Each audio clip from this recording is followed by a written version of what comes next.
Dear friends, some of you might be familiar with musician Marvin Gaye from the 1960s. Marvin Gaye was a famous Grammy Award-winning musician. But his singing career ended very abruptly and tragically when he was shot dead by his own father. Marvin's friend, David Ritz, wrote a biography about him, and he called it Divided Soul. Indeed, Marvin was a divided soul. He was part an artist, part an entertainer. He was part a macho man and part gentleman. His childhood, however, was tormented by his father. And his friend David writes this: Marvin really believed in Jesus a lot, but he could not apply the teaching of Jesus on forgiveness to his own father. In the end, it destroyed both of them.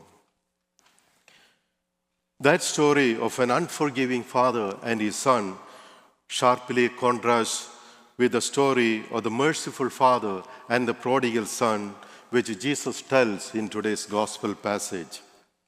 The contrast between the two stories highlights a growing problem in our modern society. It is the inability or unwillingness to forgive one another. This unwillingness to forgive another manifests mostly or largely in divorce cases, which involves almost half of our nation. There is a popular book about divorce called How to Forgive Your Ex-Husband. And it was written by two female authors, Marcia Hootman and Pat Perkins. Their research focused on the anger of spouses going through divorces.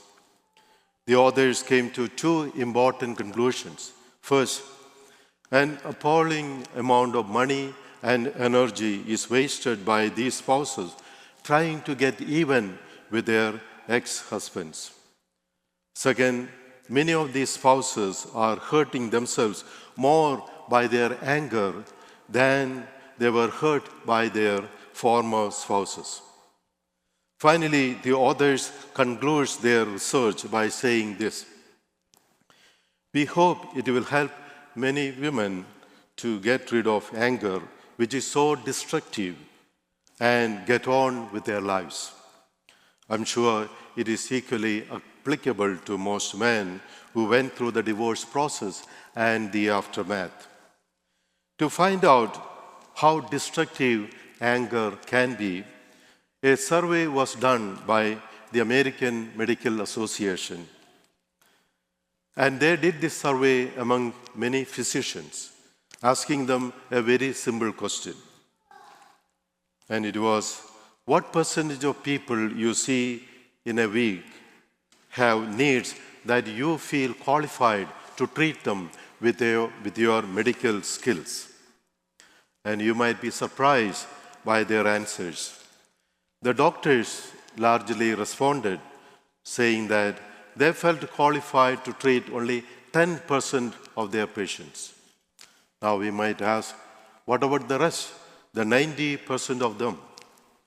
The doctors said that those patients suffered from real pain, but their problem was not a medical one or a chemical one or a physical one. It was mostly psychological. The real causes of their illness were emotional, things like anger, hostility, resentment, and negative feelings. These are the problems that normal doctors are not specifically trained to treat in their patients. The point is this: when we refuse to forgive or try to seek revenge on others, we hurt ourselves more than we hurt our enemy. It is exactly what Buddha, one of the religious leaders, once said to his followers in a very practical way. He said, anger is like drinking poison by yourself and expecting the other person to die. Today's gospel celebrates the joy of the prodigal son on his homecoming when he discovers his father's overflowing, unconditional love for him. Therefore, Jesus is inviting us to avoid the self-righteous attitude of the elder brother who was not really happy that his younger brother came back to their home or returned to their family. Dear friends, the message of today's parable is very clear.